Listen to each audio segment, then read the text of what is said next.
My name is Jillian, and I'm host of the Blogger Genius podcast. Before we get into today's interview, let me ask you a question. Are you wishing you could sell digital products like digital downloads or workshops, memberships, coaching, mini courses, but you don't know where to start? And are you tired of complicated tech and spending way too much money on monthly subscriptions? Well, you need a tool that makes all of this simple, and the answer is MiloTreeCart. So this is the tool we built for non-techies who want to tap into a new income stream. With MiloTreeCart, you get fill-in-the-blank sales pages, checkout pages, a sales dashboard, upsells, over 100 done-for-you marketing materials, and support from people who seriously care. If you've been dreaming about offering your own Black Friday sale to your audience, definitely head to milotree.com and get your payment tool for a one-time lifetime deal price of $349, or you can pay in 3 easy installments. And if you act now, I will get on a 1-hour coaching call and help you strategize on how to sell your products and services during Black Friday, Cyber Monday. Pause right now, head to milotree.com and join hundreds of other entrepreneurs just like you using MiloTreeCart to sell your expertise and make money. And remember, no risk. We offer a 30-day money-back guarantee. So head to milotree.com and check it out. Welcome to the Blogger Genius podcast, brought to you by MiloTree. Here's your host, Jillian Leslie. Hello and welcome back to the show. Today, I have a really interesting episode for you filled with strategy. I love episodes where people break down how they are helping entrepreneurs grow their businesses. Today, I am interviewing AnneMarie Rose, who is a business coach for online entrepreneurs. She helps them grow their businesses to 6 figures. And what we talk about is how she helps online entrepreneurs gain clarity in their businesses. Think about the offer that they're putting out there, what problems they are solving. Does this sound familiar? And how to go about growing your customer base, your clients. And of course, this can be done by posting on social media and growing your email list, but AnneMarie shares shortcuts that will get you there faster. As we all know, blogging and online business continue to change and evolve. My goal is to help you think creatively about new income streams, products and services you can sell. So if you are looking for clarity on ways to grow your business and make 6 figures, you're going to like this episode. Without further delay, here is my interview with AnneMarie Rose. AnneMarie, welcome to the Blogger Genius podcast. Thanks for having me, Jillian. I'm excited to be here. I know virtually nothing about your background. I saw you spoke at a summit that I was speaking at, and I was like, ooh, she seems interesting. And I reached out to you. And so would you share what you do, how you got started, and where you are today in your entrepreneurial journey? Of course. So, just that spark of interest is how so many good connections start and how so many great businesses start too.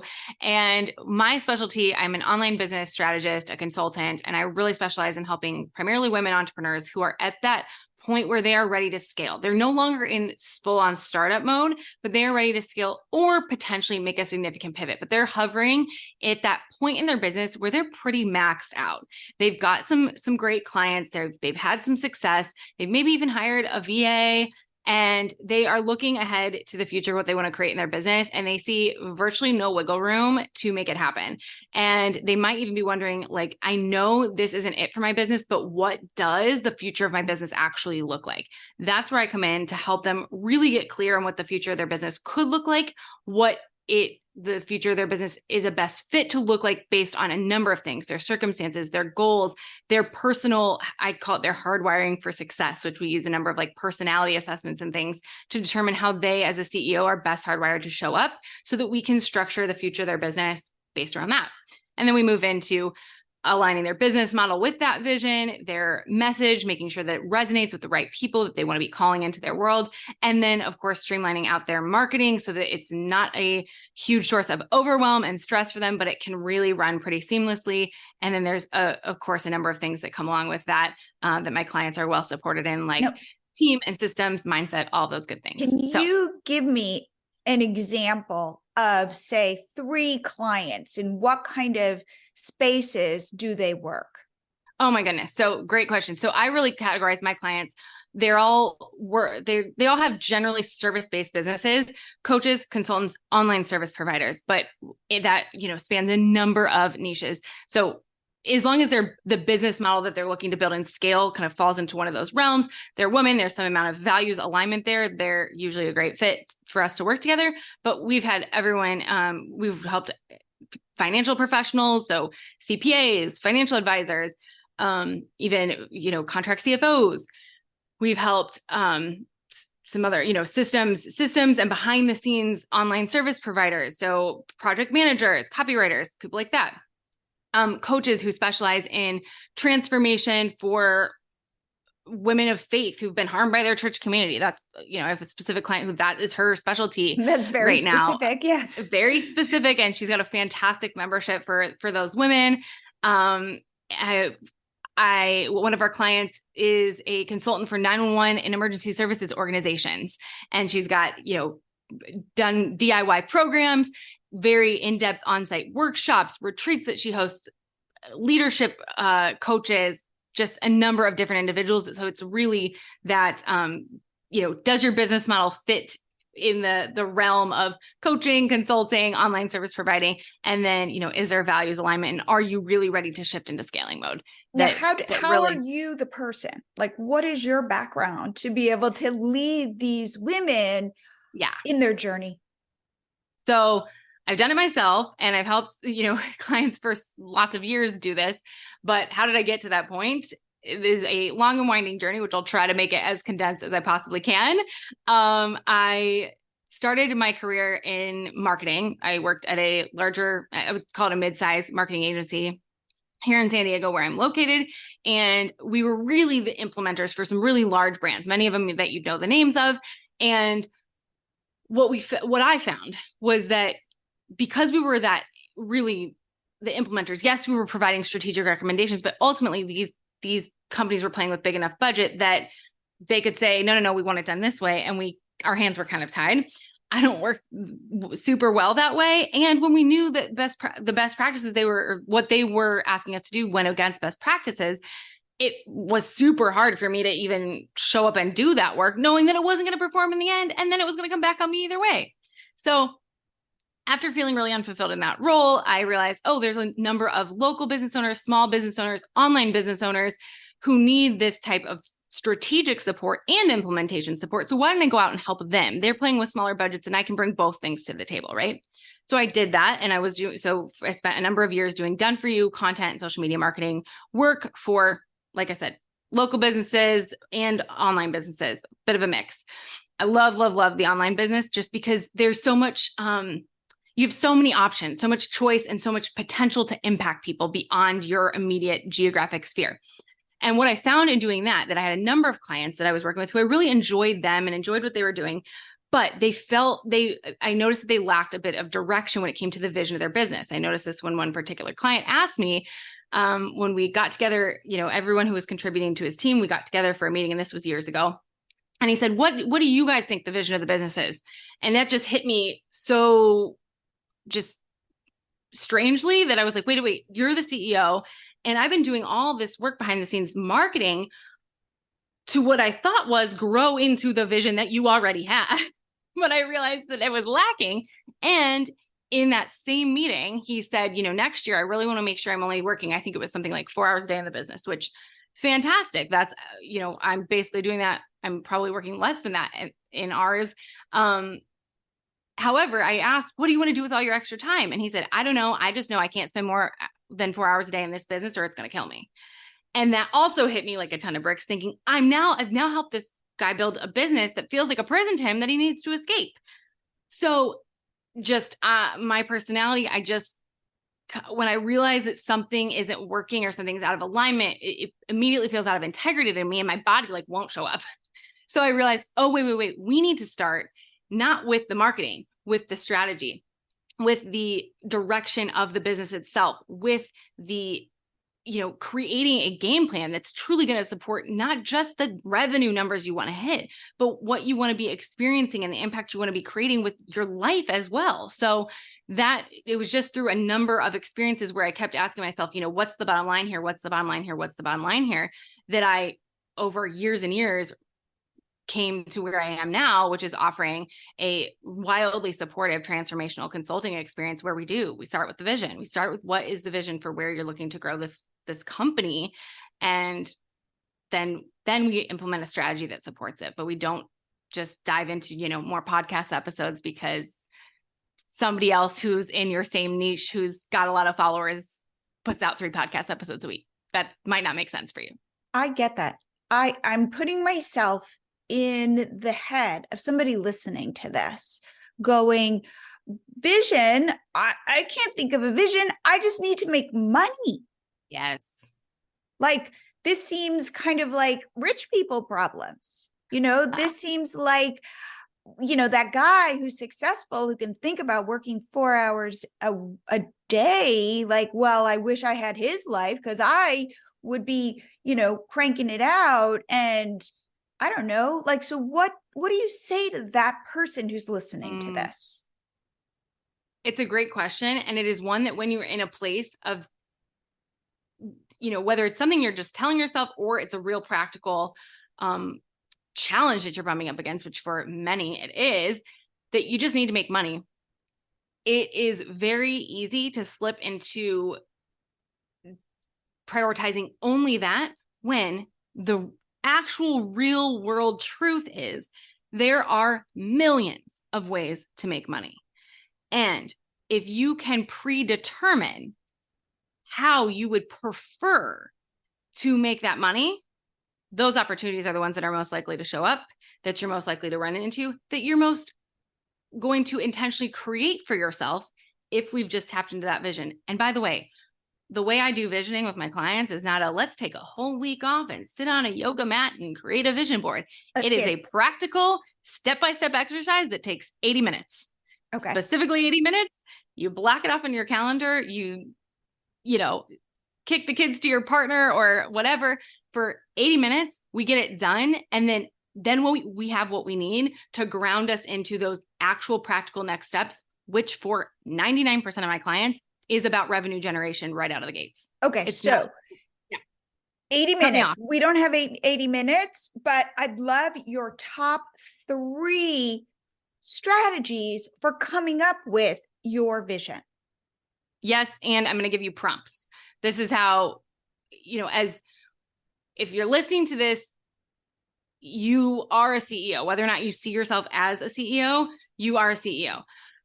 And a CEO's number one job is creating and holding the vision of the company.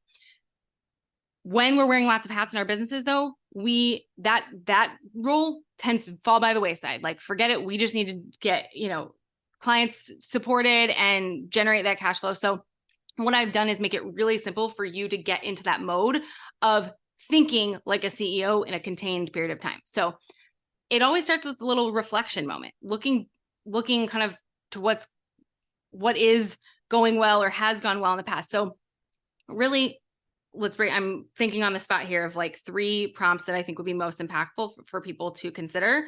One, I think it's most useful to say, looking back over the past year and all the way up to current day in my business, what are the things about my business that light me up the most, that I get most excited to do, to spend my time on, to create, to experience?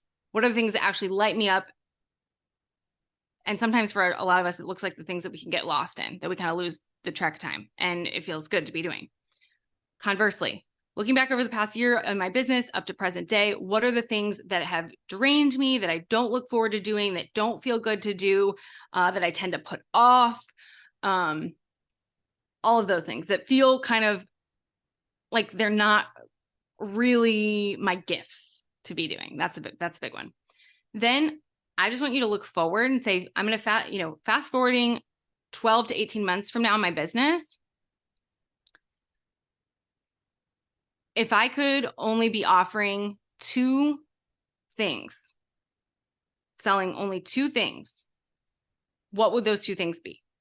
2 services, 2 programs. I'm going to give you a 4th one. You asked for 3, I'm going to give you a 4th one, because I think that it's useful to talk about what would you be offering, because that's going to give you clues onto about how are we going to go make that money. I also want you to ask yourself, though, 12 to 18 months from now, imagine everything went your way. All the cards are stacked in your favor. Like nothing went wrong, because we have the tendency to kind of ask, say, well, what about this? What about that? What about that? Like, forget all of that. Just imagine it's all like the business fairy godmother shows up, snaps her fingers, and it's all good. It's all gone your way. So 12 to 18 months from now, how are you showing up in your business every day in a way that feels really good to you? So this, for me, I love to sometimes do a little exercise where I kind of write out what would my day look like, just an average day in my business. How would that, and life, I include life in there too. How would that look? Now we've got 2 filters that we can use to seek opportunity and filter opportunity that comes our way. Got it. Okay. Now, though, so we've done this, which is very much like all about me. Yep. So I've got some clarity. I know what I like. I know what I don't like. Now, though, what is it? The rubber hits the road. Yep. I have no money, or a little bit, I've got like 1 client or 1 ebook or 1 whatever. What do I do? How do I turn my own wants, needs, things that light me up into a business where I go out and find people who want what I'm offering? So that particular question where I asked, what would you be offering if you can only be offering 2 things? And the reason we do that is to start to narrow our focus a little bit so that it's easier to do exactly what you just asked about, which is go out and find people who actually pay for what it is you're providing. So, offer development is a whole process that I take my clients through that we obviously don't have time to talk through today, but you would want to develop those. So if you say I would be offering, for example, a 6-month coaching package for women leaders in organizations who want to shift, who want to, new leaders who want to advance their career faster. Let's just use that as an example. And I want to offer a 6-month coaching package for them. Great. Fantastic. So what we need to do now is just put some pieces in place that are just a very quick bullet point of like, what's going to be included with that. We don't need a whole sales page. We don't need all these fluffy things, but what's going to be included. And then I would say on a separate document, write out how you plan to deliver this. Is it once a week call? Is it once a week calls? I'm going to need to send them a Zoom link. Just put those practical pieces in place so that you feel like, okay, yes, there's probably some gaps here, but I have something where I could talk to someone who's struggling to advance their career, or they're wanting to advance their career faster. And I could say, hey, that's what I help people with. And here's, the outcome that we'd be looking to get you to. And is that something that sounds aligned for you? And they'd say, yes. And you'd say, great. Should we chat about how we can make that happen? Yes. And you're going to just run them through kind of the bullet points of what you could offer. The key here is you need to understand the problem that your person is experiencing. So we need to have that person in mind, I guess, first and foremost, that ideal client target market for this particular offer. And then we need to understand what is the solution, what is the problem that your offer provides the solution for. And we need to know how they're saying it, how they're speaking to themselves about that problem, not what who probably, if you're thinking about starting this business or providing this offer, I guarantee you have quite a bit of experience in this, even if you're telling yourself you don't. So the way that you're going to describe this problem is probably not exactly how someone who is not an expert at what you are an expert at would describe the problem to themselves.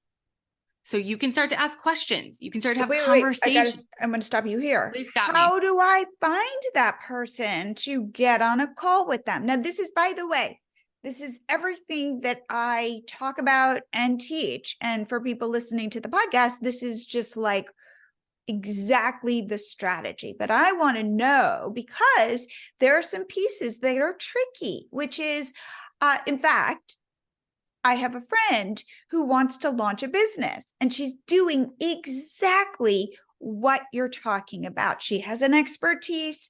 She understands that she knows more than the people she wants to attract into her 6-month program that she's gotten some basic bullet points on, and she knows what the health thing, she knows what the transformation is. So I say to her, okay, it's time for you to start talking to people who have this problem. And she went out and started posting on social media. Yep. She went to some Facebook groups, and she's not used to that. And she found 0 people to talk to. And she said, I can't find people. So what I'm going to do is I'm going to work on my offering. And I said, no, do not keep, that's the fun, creative part. Like, ooh, I could have 8 modules. I can send up, we could do diet. It's so exciting. And I said, until you've talked to 3 people, please stop working on your offer. So what do you say to my friend? That as well. First, I find that it is most effective to help clients choose an audience to serve that includes some people that they have a direct connection with already. So if this person is, the example that I shared before, someone who's going to help people advance their leadership in corporate America faster, I'm going to probably only recommend that niche if the person, the client I'm working with, whoever, has a connection to corporate America. Like they've got some people, whether it's close friends, past colleagues, whatever, who they could actually reach out to and get this information, to have a chat with about what they're looking to offer, right? Because for most of us, for any business, a lot of times our first clients are going to be people who know us, or if we're going to make a pivot, it's going to be our first clients are going to be people who are not totally unfamiliar with us. There was this big wave after 2008 where everyone had a blog and all this great content that they would put out. And then they decide, I built this audience, so I might as well put a business with it. That's not as common anymore because it takes longer to build an audience now. It takes longer. It's a little more difficult to break through. So if you're telling yourself you have to go that route and build this audience, it's like at least a 3-year waiting game, I would say, to anticipate making serious revenue. Like it just is. But you don't have to start there. Listen, I've got a pretty small audience. Like it's nothing super sizable. And the majority of my clients who, sign on the dotted line and enroll are people who've had some sense of connection. Sure. Have they, validated me through my social media or found me through a summit or something like that? Sure. But then we've developed some sense of a relationship beyond that thing before they actually become clients. So start with, if you are truly starting something new, or you're truly making a massive pivot into something entirely different than what you've ever done before, think about who you already know when you are crafting your offer and getting your offer clear enough that you could go talk to somebody about it. Make a list. I would say if you're setting yourself up for success, if you can at least find that middle ground, you've got an offer that serves that you think would potentially be a fit for a list of people that I would say, if you get about a list of 8 that you're like, and the qualification for somebody to make it on the list was I think they're experiencing the problem that my offer solves. Or I think they know some people who are experiencing the problem my offer solves. And get yourself to a list of 8. We'll even shrink it down. 4, okay, you're probably fine. 8, you're going to find some clients on that list. I wanted to take a short break to say that if you are enjoying the podcast, please join my newsletter, where every Sunday I send out an email with my 4 biggest takeaways from my previous episode. This is like a cheat sheet for you, so you can stay up to date with what is happening, what the most cutting edge strategies and trends are in online business and blogging. Go to bloggergenius.com. Again, bloggergenius.com, and sign up. It takes 10 seconds. And now back to the show. I was talking to somebody who talked to me about my Low Tree cart, because she wants to start a group of over 50 women dealing with the transition that women over 50 deal with. And I said to her, okay, before you launch this. So she's again went off into the thinking and the excitement and all the things that she could help them with, like diet, which always seems to come up. Everybody's always going to diet and mindset. And I said, okay, wait. In your life, because she does not have an audience, like maybe tiny Instagram. I said, do you know 4 women who are over 50 who would join today, who are your friends, but they will pay you? So they'll, let's say, pay you $20 each and show up once a month to do this. Like that was the big test. And she said, yes. And I said, then start it. Yep. Not because $80 a month is going to make or break you. However, getting friends to pay you and you learning from them and figuring out, well, what else could I offer? Am I hitting my target? Am I creating value? And then building out what you offer, and then hoping that if you deliver for these women, they will tell their friends, or they will help you. They will be your evangelist, and you can get a testimonial from them, and you can start building that way. I think that a lot of people think, okay, I need to start posting on Instagram. And I think, no, the way to do it. And it's awkward. I said to her, like, when I said, do you think you could get 4 friends to join this? And then she immediately said, yes. I was like, great. But other women, when I've said this to them, they're like, ooh, reach out to my friends? Ooh, that's kind of embarrassing. What if I can't deliver? What if they judge me? So I like your strategy, which is all you need are a couple people to start testing it, to start getting in there, to start learning. And then you can start kind of getting that snowball to roll and get bigger and bigger. Yeah, definitely. So I like so anybody listening, and I know it's cringy feeling to say, hey, are there moms at drop off that you can network with that might look for your services? Another woman who just purchased my Lottery card, again, to do a membership, which is really the interesting piece, an online membership. And by the way, the people who have purchased my Lottery card who are like killing it are the ones who have memberships. But I said the same thing to her. Do you know of people? And she goes, I do. Because she's just through her kids interact. She said to me, she's a social media manager. I go, local. I said, how do you get your business? And she goes, word of mouth. I get too many clients because somebody comes up to me and says, hey, what do you do? And she's like, well, I do social media for small business. And they go, I have a small business. Can I hire you? Yep. So look at your local network versus the beauty. You see all these people, the influencers on Instagram growing these amazing businesses. And it's like, nope, get a little more local, get a little more, roll up your sleeves and start talking to people. Yep.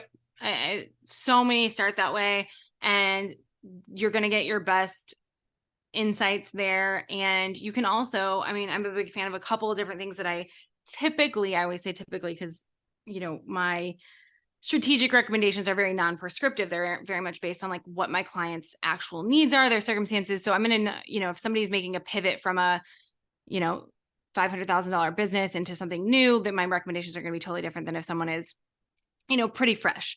Right. But 2 things that I like to do with a lot of clients when they are starting a new, putting a new offer out into the world, many of my clients, so they have a business and it's a new offer that's, coming out in an existing business, but a lot of them don't have large audiences.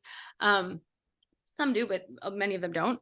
And so a couple of recommendations that I have for them when they're in that process of putting out the new offer is something that I like to call survey call. It's effectively a way to get your, to understand your ideal client's language without having to go through a full offer delivery experience. It's also a good way to find people who are an ideal client, because it's one thing to invite someone to say, hop on a sales call or come to, experience a sales moment with you and, come out of the gate saying, hey, will you pay for this thing? But if you're like, hey, I've got this thing this offer I've been working on that I'm really excited to put out in the world. And here's what here's the problem it solves. Here's what it's for. You came to mind, and I'm wondering if you'd be open to chatting with me about this so I can ask you a few questions. And I'm really committed to making this the most, valuable offer possible. And so I think some of the insights that you could share with me would be useful. Is that something you're open to? Almost nobody's going to say no to that. So you have that conversation, you ask a few questions to them about, a number of things, but really there's like 3 questions that I recommend people ask. And what are the 3 what are they? Yeah, I could share with you those questions, and they're tailored to whatever the offer is, but usually you're going to want to ask them about the problems they're experiencing related to whatever your offer solves. So there's some fill in the blanks here that are going to depend on your offer itself. But, tell me about some challenges you're experiencing as it relates to fill in the blank with whatever your problem that your offer addresses. And then next question being, perfect world scenario, let's imagine that problem was completely solved. What would life, business, whatever look like? Get them to play that out. And then if you had the perfect solution for that problem, what would be a perfect case, perfect solution for in your eyes? What would that include? And get them talking. And now this is, I caution people against making this a very, very prescriptive conversation, because it really is meant to be a conversation. So if they say something that, if they describe a feature of your offer that is part of the perfect solution they're imagining, that's a great opportunity to say, oh, I'm so glad you said that, because this offer that I'm working on has included, 3 accountability touch points per quarter, because I know you mentioned that having a check-in for accountability purposes would be amazing. And that's exactly why I created it, because I know it's so easy to fall off the wagon when we're not, connected with someone else that can keep us accountable, something like that. Right. So keeping it very loose and conversational is useful. And what you're listening for is language that is a clue to you that this person you're listening for 2 things. I always recommend recording these calls, because you can come back to them and actually use the feedback to, sometimes we're going to actually make improvements to the offer itself. Most of the time we're making improvements to how we're positioning the offer so that it resonates based on the language that we've heard in there. We're also listening for clues in the language they're using that tell us they could be a right fit client or, customer for this offer. And then if they're saying enough things during that conversation that lead us to believe that, I don't think there's no harm in saying, hey, you mentioned this, this, and this. And so all of those things are, sending my alarm bells off in the best way, because that's exactly why I created this offer. No pressure at all. But if you want to chat more about how I could potentially help you with this, this, and this that you mentioned, we can totally set up another time to chat to do that. So this doesn't turn into a sales call. It remains a survey call. But if the conversation goes in a way that it often will, to where you now have discovered, oh, wait, I have an ideal client sitting right in front of me, use it. Say, hey, I can't help but notice you would potentially be a perfect client for this offer. Should we chat about it? Or this offer could serve you well. Do you want to set up a time to chat about it? No, wait. Okay. I want to add a couple things. I love that. Couple things. One, I would say absolutely sell it then. Sell it for a discount. Say, 2. Well, I'll go back to my first point. When they say, I would like an accountability check-in, and you've not thought of that, and it's a great idea, you say to them, oh my God, we have accountability check-ins, because in that moment, you have just decided that you're doing accountability check-ins. So you, without lying, but where you are kind of making it up on the fly, if they have an awesome idea, you steal that and you say it back to them and say, I am going to be doing that. Isn't that crazy? And 2, then you say, hey, you know what? Since I'm launching this, I am going to be selling this for $500. But if you buy now, I will sell it to you for $200, because I want to invest in you to make sure I deliver. Wait, and I would also say, and if I don't deliver, I give you your money back. I like the money back guarantee. So there's a couple things you said in there that, I like However, I've worked with a lot of clients in doing this process, and I know that there's a certain type of person who can think on the fly like that and feels confident doing it. And then it's their hardwiring is aligned to do that, which is why the person who can think on the fly and is going to do that is going to do it regardless of whether I tell them to or not. For the person who I'm advise them to do that, who is not hardwired that way, it is going to trip them up so massively, and they're going to be constantly in their head rather than engaged in the conversation. So that's why I don't lead with that recommendation, because I don't want people to I want them to just be in the conversation, just be in it.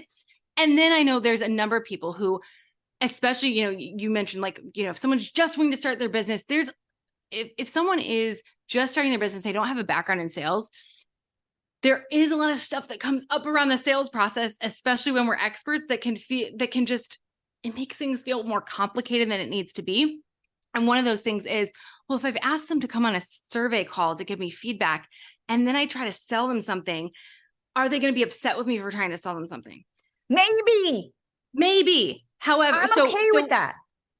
I'm okay with it too. I know that a lot of newer business owners, however, are not okay with it. So I don't want that to stop you from selling it. So what we're going to do is we're going to contain the survey moment, and that you have not said anything that's out of alignment, out of integrity in the slightest, or could ever be construed that way, because that call has remained a survey call. And now I'm in the state where I've been doing sales for a long time. The energy I'm in when I'm on a sales call is really even no different than when I'm on a client call, because all I'm doing is we're talking about their problems and I'm selling them on the potential that it can be fixed, even though there's no transaction happening once they're a client anymore, but I still have to sell them on their next steps they need to take, right? So I'm in the same energy regardless, but I know that takes experience to get to that point, which is why if you are still in that phase of getting comfortable in a sales container, then stay in the survey moment and live there, gather the feedback, but don't lose the opportunity to invite them into a sales moment. If you are super savvy when it comes to your sales and you feel really comfortable and it's great.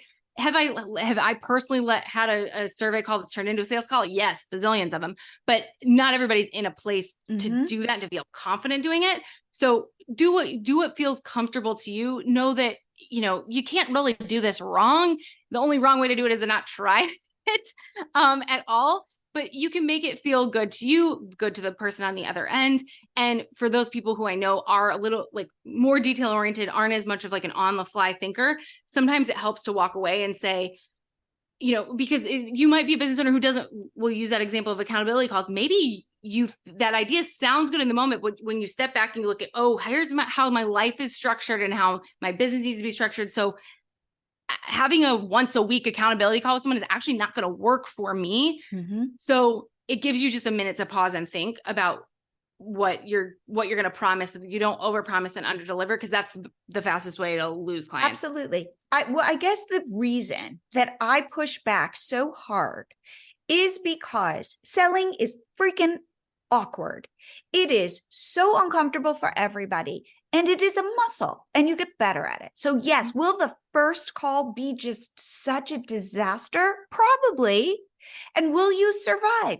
Yes, you will. And in fact, if anybody has had that horrible sales call where they are so cringy and feel so bad about themselves, email me, because we will talk about it.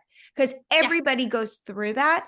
I am pushing back because, as I've shared previously, I have a coach named Dennis, and he forces me to kind of bro it out and laughs at me when I have my moments of it's too hard or whatever. And he's kind of like, come on, And so I am just trying to be that counterpoint, because I talk to so many women who are so gentle. And I'm for sure. And it's hard and it is weird. And if it's weird, email me. I'd love to hear your story, because I've got so many stories to share. But do know that if you believe in your offer them whatever you're doing for a super discounted price and give them a money back guarantee. What do they have to lose? Make it a no-brainer for them to work with you. And it's only by doing it and being weird and uncomfortable and saying the wrong thing do you learn, and you get better and you get better. And so that is just my push. I'm also, I say this all the time, it's only awkward if you make it awkward. So sometimes if you do feel awkward in the sales process, and know that there's an end to that kind of with experience, the sales process is not going to feel that awkward forever, but it's only awkward if you make it awkward. So if you are, navigating this process of trying to sell your offer for the first time, I think it's perfectly okay, and also makes you more likable to just say, I'm starting my business out. I know this thing that I'm going to help you with. I know that inside and out, but all these business pieces, like this conversation we're having now, all this is a little bit new to me. So forgive me if I say the wrong thing, or forgive me if I seem a little squirmy in my seat right now. It's because this part is new to me, just like how what I'm going to be helping you with is going to be new to you. And I'm here for it. I'm here to help you through those squirmy moments. We're in this together. I love that. Yeah. How disarming is that? And just, Yeah. it's like, you're like a friend. And of course, Exactly. again, it's going to depend on your personality and how you're hardwired and all those things. So do what feels right to you. Yeah. But definitely don't, the key, I think, to a successful ending to any call is to continue like business specific calls, but I even end calls similarly if I'm like on the phone with my mom, is direct next steps. So it is not useful to end a survey call and say, thanks so much. Like I'll probably follow up with you about this. If through the conversation you realize definitely not a fit, just say, thank you so much for providing this feedback. I wish you all the best in solving this problem that we chatted about. Thank you so much. And we'll stay connected in other ways. Great. End the call. If you think that the person could be a fantastic fit, say that specifically. I think you could potentially be a fantastic fit for this offer. If you want to say, do you have some time for us to continue the conversation about that? And if not, let's set up another time to chat. Or you say, do you want to set up another time to chat about how I can support you in solving that problem? And then get the time on the calendar right then and there. Do not wait. Do not say you're going to follow up with them. Get it on the calendar right then and there. Now you've got your conversation. Same thing at the end of a sales call. Fantastic. Do you want to talk about how we can get started? Okay, great. We can start with a kickoff call next Monday. And then all I need to do is take payment information in order to get that booked on the calendar. Take the payment information, get it booked on the calendar. Like direct next steps that are supportive to both parties. Yes, because I feel like, so I've been building online businesses since 2009. And in the beginning, as you know, we built this business called Catch My Party. It's the largest party idea site on the web. And and we do sell printables and stuff, but I am not actively selling because it's uncomfortable. And I didn't want to do that. And we're publishers. We create content, we make money via ads. But I do believe that in this world of AI and all of this, it's all going to be in flux and change. But the one thing that can't be replaced is you. And therefore, investing in these skills that are so weird and uncomfortable, I think, is how you stay in this for the long game, because no longer will it. I'm not a soothsayer, so I don't know what the future is going to look like. However, I believe that in order to kind of protect ourselves or to build some defenses for the possibilities of change, we lean into, ready for it, not SEO. I mean, yes, these all important, like social media, all that stuff. Lean into yourself. Lean into the fact that you believe you know something, even, and you potentially have a solution that can help other people. And that's where you come from, that position of I've got something of value and I can help, and you have that problem, I can help you. And it is a win-win if I can get you to buy this from me. I'm not, again, selling snake oil. I really have something and I can make your life better and make my life better. And that is the goal. So that's just my overall thought about it. But I want to make sure we leave time for you to talk about quizzes. Oh, quizzes. Yeah. Quizzes can be a really... Yeah. So so we've been talking again about how to do a lot of like in-person and all this stuff, but for growing email, I take it you really like quizzes. So just share what that means to you. Yeah. Quizzes can be really effective tools for growing your email list with right fit clients. And what I love about them is that, it's interactive. So it's not the same as a simple PDF download where a lot of times, let's face it, those things sit in our inbox and, go to the graveyard of freebies. Where quiz by nature, you've got to interact with it in order to get on someone's email list in the first place. Most of the time, I recommend setting up a quiz that way where you're going to ask the questions. And then at the end, you're going to ask for email address and name. So they've already engaged with your brand by answering these questions. They're already kind of bought into, they've probably gone on a little bit, got a tiny transformational journey of gaining additional clarity by answering the questions that you've asked in your quiz experience. So when they end up on your email list, they've already had a micro experience with your brand. Okay. So first, what software do you recommend? Do you like? I'm going to be totally straight up with you. And this is my least favorite question because it doesn't freaking matter. Sorry.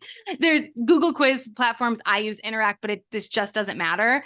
And it keeps people spinning their wheels, searching the stuff. Like you can deliver a quiz. When I first started creating quizzes for my business, guess what I did? I put my quiz questions on PowerPoint slides and I had calls with people to go over them. And I made sales on those calls. So it's just the idea of guiding people to a place of gaining clarity. And you can do it you could do it with Interact. There's a software called Outgrow. It just, there's a number of different softwares out there that'll do this. So, then they end up on your email list. They've already had a great interaction with your brand. And they've also gained, I like to say on the outcome page, you want to give people some sense of direction as well. So based on the outcome of their quiz, what next step should they take or what things should they be considering that they maybe weren't previously? This is a micro transformation. You've given them a 10% solution to the problem they're experiencing. They now have greater clarity and they have some next steps they can go take.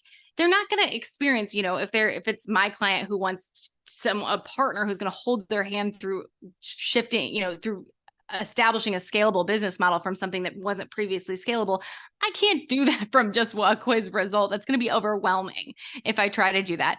But what I can do is help them understand which component of their business strategy needs to be shifted first to scale with the greatest amount of ease. So if they need to make a shift to their business model, my next step might be, let's examine your offer suite using these question criteria to determine which offer to lean into so that you can scale faster. That might be a great quiz outcome that's going to, again, give people clarity. Oh, I need to focus on my business model. What next steps do I need to take? Oh, I'm going to audit my current offer suite. Got it. Now, how many, just logistics, how many different questions do you recommend? Because I have some thoughts no more than for 10. myself. No more than 10. Yeah. Okay. And any sense of like how to ask your questions or? Yeah. So there's a number of different types of questions that I have a whole course on this. So it's like, it could be, we could go way, way down the rabbit hole, but for simplicity's sake, you want to keep your questions easy to understand. And I tend to recommend avoiding yes or no questions. Maybe you have one or two yes or no questions, perhaps, but I would say most of the questions need to be not yes or no. So you're going to need to come up with some thoughtful response options for your questions. Got it. Okay. I would say the same thing. I would say no more than 10 questions. If you could do it in short, like 8, better. Yeah. I would say that where I find when I'm taking people, because I will go, if you have a quiz, I'll take it because I want to learn and see like, ooh, what would I do differently? Or what do I like that you did? Or those things. Couple things. One, make sure you are not using inside jargon, stuff you understand that people don't understand. So throwing a bunch of terminology at people, I recommend not doing that.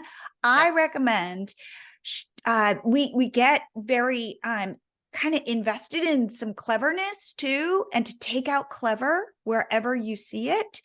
Shorten your questions, like cut them in half, like make it fun and add the fun, because nobody wants to take a boring quiz and like people will leave. So for me, it would be shorter is better. No inside stuff that you I've seen this now multiple times where people write quizzes weirdly for themselves with what they know instead of from the perspective of somebody who knows nothing or very little. Like you were talking about, you have all these concepts, but chances are the people you're coaching don't even know how to think about them. Exactly. And make it fun and make it like no huge blocks of text. Right. Yeah. Those are just like what I see when if you ever face somebody offers you a quiz, go take it and learn from it. Mm-hmm. Yeah, definitely. Like that learning by experience is huge. And the reason why I say make it fun is because if it's an interactive quiz, you're asking somebody to work. I was on a call. And the guy, I could totally tell, was trying to sell me through the call. And he had his script. And what he didn't realize, it was like, oh, do you want more sales? Yes. Like, how much is a sale worth to you? Blah, blah, blah. And at a certain point, I had to go, I need to stop you for a second because you're making me do math in my head. Yeah. And I don't want to be doing math in my head. So if you could just cut to the chase, I would really appreciate it. Oh, I'm with you on that. So it's like, do not make me work, make it fun for me. We have a quiz, which by the way, everybody, you can go get it, milotree.com/quiz. By the way, it's just a PDF, but it's fun. It's a personality quiz. And it says things like, well, what kind of ice cream flavor are you? And one is like goat cheese and something, like, ooh, I'm that person versus I'm more of the traditional Rocky Road or something like that, because those are insightful and they're fun. And you can be like, ooh, would I ever eat that? Now, do you add context to those response options? Yes. Okay, so great. What Yeah, I'm looking at important. is what kind of digital product you should start with. And should you start with a digital download? Should you start with a paid workshop? Or should you start with one-on-one coaching? So if you're the person who likes that intimate connection and you're willing to kind of show up live, I would say do coaching. And so we're trying to get at what is your person, how, if you're like if you're a big extrovert, go do a paid workshop because that's fun. But if you're super introverted, kind of nerdy, go do a digital download. Not that you would then move hopefully on to a paid workshop or a membership, but just like, where would you feel comfortable? But I'm going to ask you personality questions because I feel like I would rather you want to learn about your personality, like, ooh, I'm this kind of person, rather than, oh my God, you're making me do math in my head. Totally. So and that informs, your personality should inform your business strategy either way. So I'm a fan of that for sure. Absolutely. And that's what that's a big reason that I enjoy using quizzes as a lead generation tool, is because I can provide someone customized recommendations based on their own preferences and personality, style, and circumstances and things like that, and not just, blanket information that's. And by the way, the reason I structured my quiz the way I did is I have a 16-year-old daughter, and she will take any quiz that gives her insight, regardless of like who made the quiz. There's no science behind the quizzes, but she'll see something on Instagram. She'll come out and be like, Mom, my skin type. Like, she'll do the hair quizzes, the face quizzes, the like symmetry. Huge in e-commerce now. Huge. It's like unbelievable. And I gave her my quiz and I said, what do you think? And she got to the end because it's very short. And she said, this was fun. And I'm like, good, I won. My 16-year-old daughter thought it was fun. Then I've like passed the test. So think about this. Would my daughter enjoy your quiz? As a barometer of, and I'm talking about digital products. Like, I'm not talking skincare. So just like think about how to make that engaging and fun for people to do. Yeah, totally. Okay. So AnneMarie, this has been very fun. I feel like I have pushed back on a variety of things. I feel like we have. And I love it. I don't know if you know the Enneagram, but I'm an Enneagram 8. I'm up for a challenge all the time. I'm an Enneagram 6. Okay. Beautiful. Interesting. We'll have to talk about that. Okay. AnneMarie, if people want to reach out to you to learn about what you do, to take your quiz, where should they go? So I'm most active over on Instagram. You can find me. I'm at Ask AnneMarie Rose. I love to chat about all things. Spell AnneMarie so that they know. It's AnneMarie and then Rose, like the flower. Perfect. And so I'm over on Instagram most frequently. So you can always feel free to DM me over there. And since we talked about quizzes today, I have a number of quizzes, but if you are interested in creating a quiz for your business, you can go to thequizquiz.com. And that there's a quiz that literally to help you determine what type of quiz to create for your business.